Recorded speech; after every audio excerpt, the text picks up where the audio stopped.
Hey everybody, my name's Raymond and you're watching Board Game Heaven. In this episode, I'm taking a look at Escape the Dark Castle by Themeborne, which is a cooperative press your luck dice rolling game for 1 to 4 players, which plays in about 30 minutes for ages 14 and up. I'll also be taking a look at the collector box, which has several extra additions to the base game. And if you want to see a full unboxing of everything Escape the Dark Castle, also check out my unboxing video by clicking the I in the top corner of this video. And today I will be explaining how to play the game, and then I'll give you my final thoughts. To set up a game of Escape the Dark Castle, you take all 45 of the chapter cards, you give that a shuffle, and you take the top 15 and you create a deck, and the other ones just go away. Next, you take the 3 end boss cards from the base game, and if you have the collector's edition box, you can add all of those end bosses there as well. You shuffle those and you randomly pick one of those cards and you put it at the bottom of the encounter deck. Then you take the starting card from the core game, and with the collector's box you can even choose 2 extra cards, and you just randomly pick one and that will be your starting card. Then you take all the item cards, give that a shuffle and place them near the encounter deck. And if you're playing with the Livingstone card from the collector's edition box, you shuffle that in there as well, and you set aside the special die that it uses. You take the 9 chapter dice and you add them near the deck. And if you're playing with the death dice from the collector's edition box, you add those as well. Now it's time to pick your characters. So you take all the characters from the core game, and maybe you have some expansions as well. You take all those characters, put them on the table, and if you're using the Doom dice and you want to make it a little bit easier to compensate for those, you can take the character flaw cards from the collector's edition box, give that a shuffle, and randomly deal out one of those character flaws to each of the characters.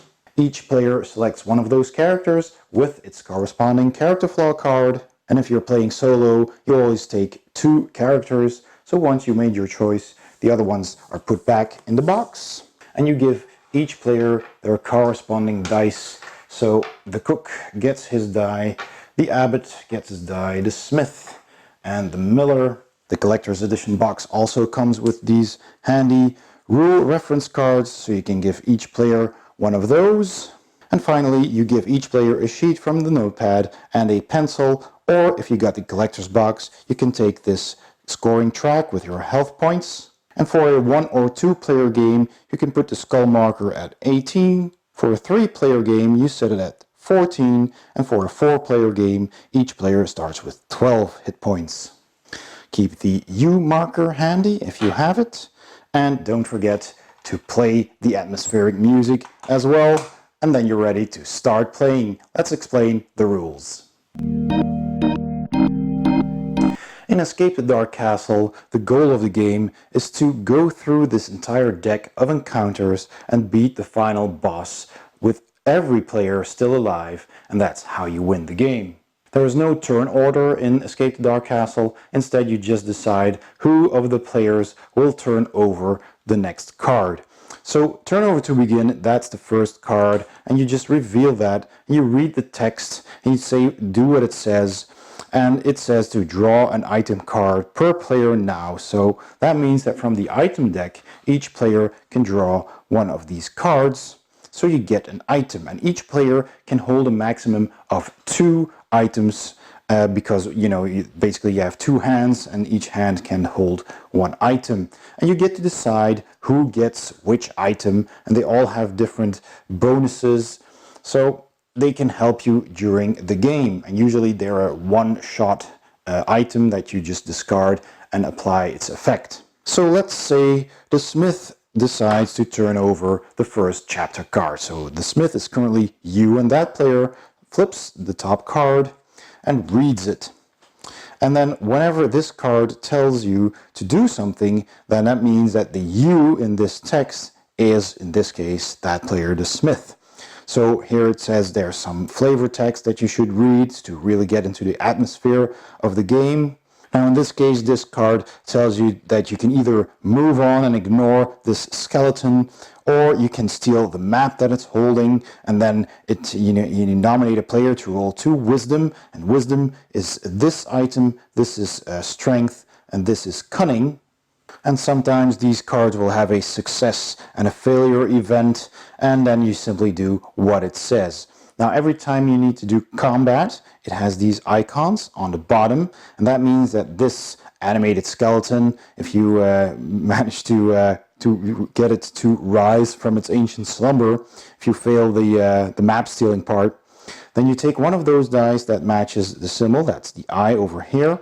Then there's a wisdom as well, and there's this puppet, this pawn icon, and that means that you roll dice depending on the number of players. So if you're playing a 4-player game, that would mean in a normal game you would take 4 dice and roll them and add that to the strength of this monster. But if you're playing with the Doom dice, then you take that number of dice according to the number of players instead. So in this case 4, I would take all of these dice, I would roll them, and I would add that to my result, and that's making it considerably harder to defeat this animated skeleton.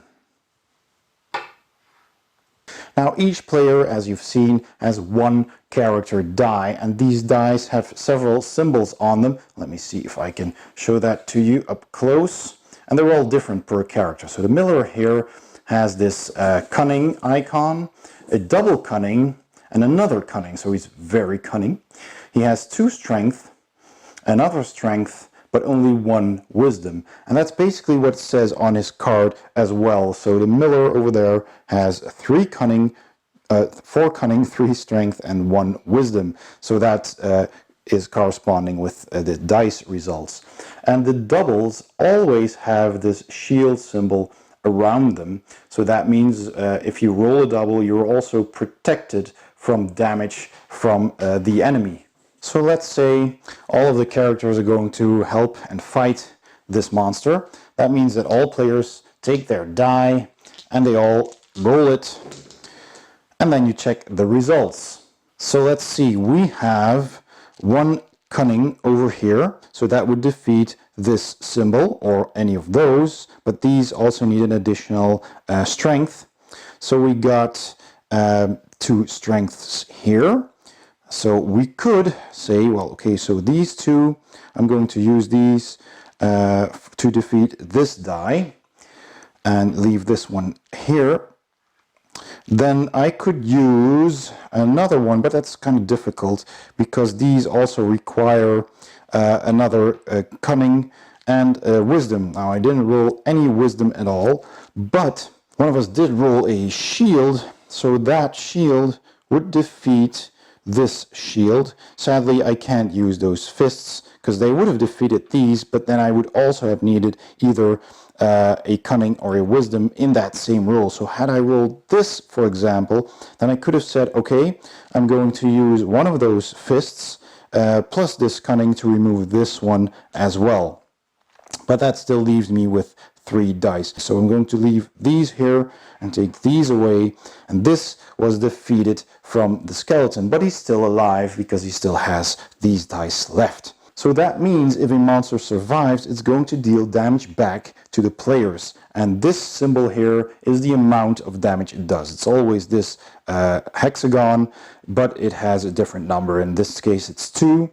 So that means that each player who did not roll a shield will take that damage unless they use one of their items to counter that. So in this case, this has been the abbot, and the abbot doesn't take any damage, but the smith, the miller, and the cook, they all take 2 damage, so they need to subtract that from their health track, like so. And then the next round of combat starts. Now during each round of combat, 1 player and 1 player alone, 1 character I should say, because in a 1-player game you're playing with 2 characters and you have to choose one of those then, can rest. And that means if you're resting, you're not partaking in the fight, but you will heal 1 hit point. So let's say that, for example, the miller here, what do we need to roll? It's always wise to check what you need. So we need 2 cunning, And so he does have a lot of cunning, so he's gonna fight this guy. So the smith doesn't have a lot of cunning, so he's gonna stay and rest. That means he heals up 1 hit point, and only the other 3 get to fight. So that's the miller, the cook, and the abbot. And they again roll their dice, and there you go. So we do have a double cunning to defeat those 2 cunning. We have a fist to defeat this as well, and we even rolled a double wisdom, and that's enough to defeat the rest of this encounter. So the enemy was beaten. We take the dice and we put them aside again. Death dice here, regular dice. And that means that we have defeated this character. Everybody takes their dice back again. And then you read what it says, and you simply take the reward. And every time you have finished a chapter card by means of combat, then at the end of that combat, you draw one of those cards. So after having defeated the skeleton, the group, as a group, they draw 1 item card. And then they decide which character keeps that card. So remember, you can only hold 2 items, but you can, during this period, discard one of those cards or simply use one and then take another one. So if you are already holding 2 cards, or you have a 2-handed card, sometimes you get a weapon. So let's see, there's a blade there, there's food you can eat, there's plenty of elixirs, and there's also some items, some runes. There's all kinds of stuff in here. And there's, I believe, an axe in there as well. That's 2-handed.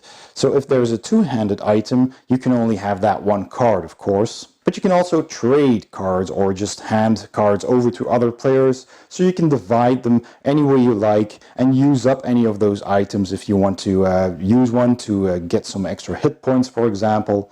And then free up some space so you can keep all of those cards going into the next chapter. And remember, you can use those items at any time. So also during combat, so when something bad happens, you can use one of those items to counter it if it says so.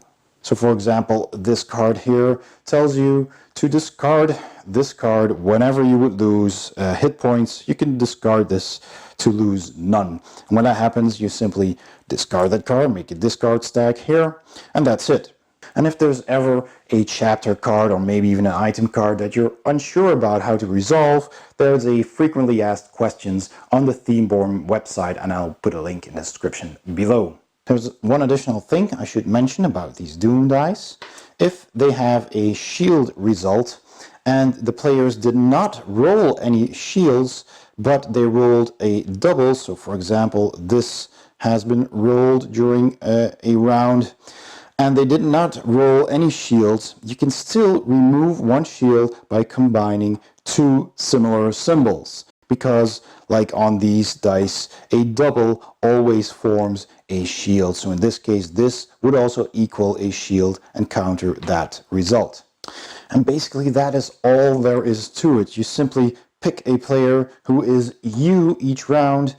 That player turns over the card, reads it, and follows the instructions on that card, and usually that results in a combat. Sometimes you can sneak away or take another action or roll something and then just get away with some loot without a fight. But that also means if you manage to finish a chapter card without combat, you do not get to draw an item card at the end of that unless the card states otherwise. If at any point one of the player dies, all the players lose the game, but if you manage to go through the entire deck alive, still breathing, and you come to the final boss and you flip that around and you manage to beat that boss, then you escape the Dark Castle and you win the game. The collector's box also comes with a defeat and a victory card that you can flip over and read to the players if you're defeated or if you have won. And like I said, if you're playing solo, you pick 2 characters to play and you get to decide which character of those 2 gets the U token, turns over the card, and you resolve anything that the card says that refers to a you character. If so, for example, here you react quickly, then that means not the player but that character. So that's pretty simple as well, and that's all you need to know how to play Escape the Dark Castle. Let's go to my final thoughts. Okay, so my final thoughts on Escape the Dark Castle by Themeborne. Well, let's start by talking about the presentation, because I absolutely love the way this game looks. It's all pen and ink, it's all black and white, but I love it.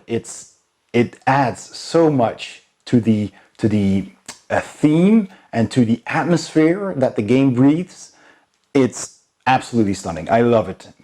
Obviously, it's a matter of choice. Not everybody is going to prefer a black and white over maybe a full colored, 3D kind of imagery. But for this game, I love this. It is stunning. I like how the characters are drawn. They look really, desperate and lost and hurt, and like a captive should look, having been imprisoned in a medieval dungeon for God knows how long. I love all the art on those encounters that you draw. It's just everything here is in theme. Lovely. I really like the components as well. The components are good.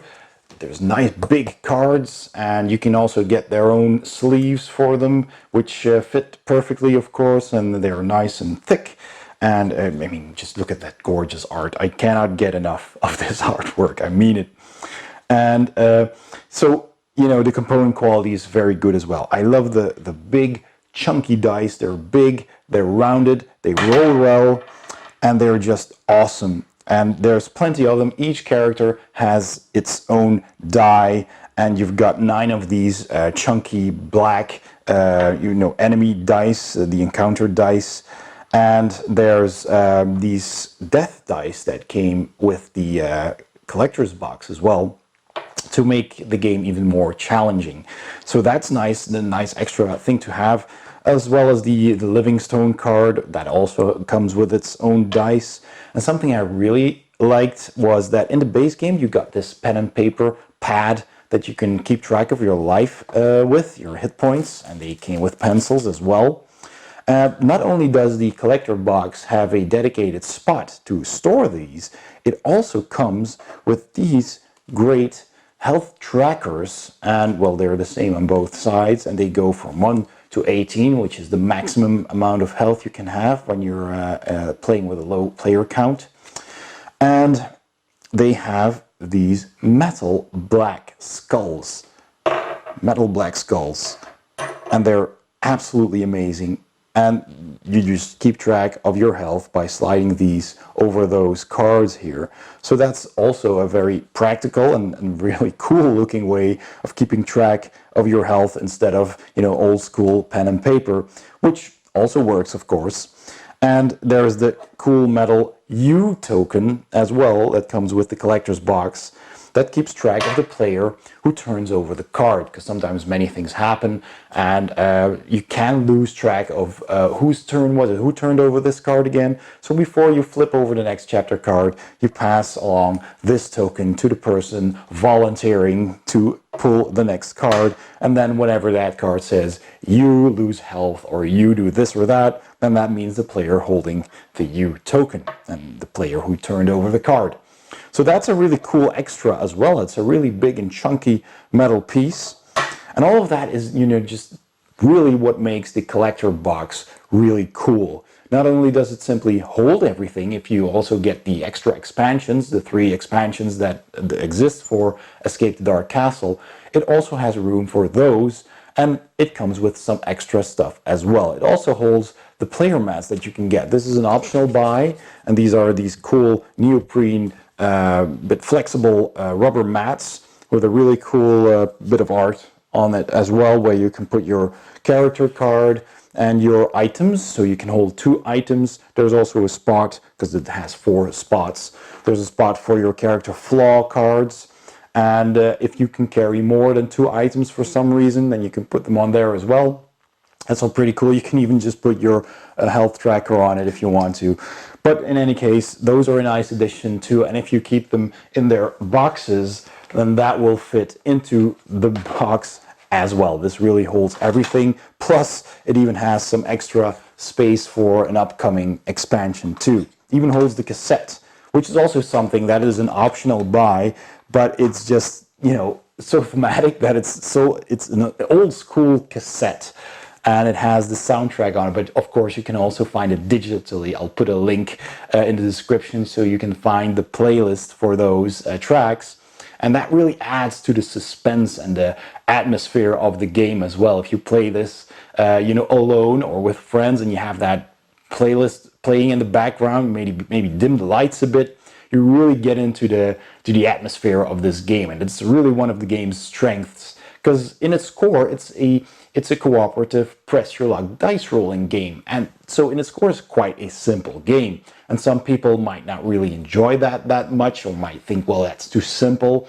But all the additional thought that is put into this game make it just really enjoyable. Of all the pressure luck, you know, cooperative games that I have, this is definitely one of the better ones. I mean, I also love games like Elder Sign, which is also a pressure luck cooperative dice rolling game, but that also has a lot of theme, and I love that as well. So for this game to kind of do the same with this black and white minimalistic art, I would dare to call it, that is really quite something. I think that's pretty impressive. So I touched on the character flaw cards for a second there, and that's also something I really like that this box adds. You just get all your characters and any characters that you have from the other expansions, you put them on the table and you randomly flip over these character flaws and you put them on them, and then you have to deal with that. But these are actually good for your characters. So if you have those, you can get a one-shot extra boosts in health or in items or whatever. They're all different, and so that will help you just once during the game. So that makes your game easier. To counter that, the box also comes with these death dice, which make the game harder. So every time you encounter an enemy that has the symbol with the character on it, so that means the number of characters worth of dice gets added. Normally, you would just take the dice depicted here, and you would roll an extra die for each character, or for each player that's playing the game.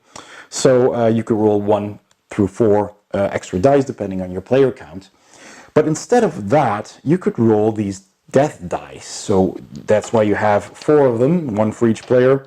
And you roll them, and they can either have the shield that you need to overcome with the shield of your own on your player dice, or it has doubles. So it has 3 faces with these double symbols, making it that much harder to defeat that encounter.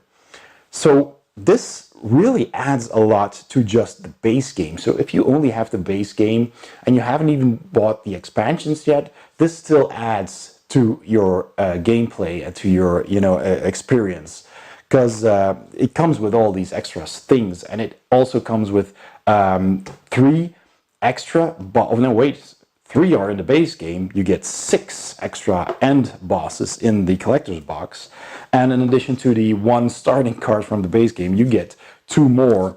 So it adds a bit more to the story, and the story is also something that I find really strong and really cool with this game, because there's also the Death Book and Tales from the Dark, which are also separately sold, and the Death Book kind of goes into detail on how you die, depending on which boss or which chapter card you encounter. And it's a whole book full of different demises, and it tells you, which chapter card with which code did you have, and which boss guard did you encounter, and which item cards do you have. And then you just look up that code and you read how exactly you died. That's just so much fun, so thematic. And the Tales from the Dark tell you a bit of a background for all the characters that you can have in your game. The only thing that I still need to talk about is the replayability, which from the base game alone is pretty high. You get a whole stack of 45 different chapter cards, and you draw 15 from those. So, you know, you could play 3 completely different games if you go through the entire stack, but of course you shuffle them each time. So you play a different game each time. You may have some encounters that you've already encountered previously, but before you start really repeating everything, you've played a lot of this game. So the replayability is very high, especially with all the added bosses from the collector box and from the expansions that you can get as well. And with the expansions you get extra characters too. So there's so many characters to choose from, so many bosses to randomly pick, so many encounter cards to get in your game. You got the character flaws, you got the Doom dice, you have extra item cards like the Living Stone, and there's just so much that you can mix into this game that the replayability is very high. You know, so if you like the gameplay, if you like this kind of game, if you like press your luck cooperative games with a great theme, then you don't have to worry about replayability with this one, because it has a lot. So, well, that is basically all I have to say about that. You can tell that I really love this game. I'm giving it a huge 2 thumbs up. Absolutely stunning game. Fantastic. Can only recommend trying this out and picking this up. And if you do, consider getting some of the extras like the Death Book or the Tales from the Dark, maybe even the collector's box with some gaming mats. I mean, the box also comes with this nice bag to store all your dice in. It's a really complete experience if you have this box. So yeah, that's it. Again, thanks for watching. I hope you enjoyed this video. If you did, please give it a thumbs up. And don't forget to subscribe, and I'll see you next time on Board Game Heaven.